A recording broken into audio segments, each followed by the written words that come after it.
மீனம்பாக்கம் வைத்தியநாத சுவாமி கோவிலில் புரட்டாசி மாத பிரதோஷ விழா திரளான பக்தர்கள் பங்கேற்று சிவபெருமானை வழிபட்டு சென்றனர்.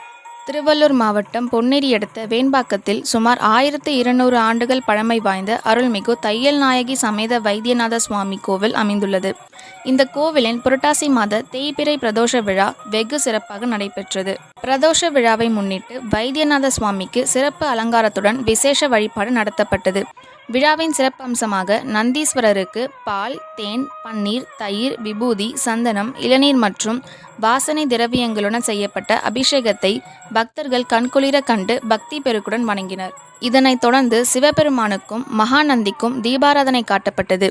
விழாவின் நிறைவாக மேளதாளம் முழங்க தையல் நாயகி சகிதமாக வைத்தியநாத சுவாமி 3 முறை பிரகார உலா வந்து பக்தர்களுக்கு அருள் பாலித்தார். இந்த பிரதோஷ விழாவில் பங்கேற்ற சுற்று வட்டார பகுதிகளைச் சேர்ந்த 1000க்கும் மேற்பட்ட பக்தர்களுக்கு பிரசாதம் வழங்கப்பட்டது.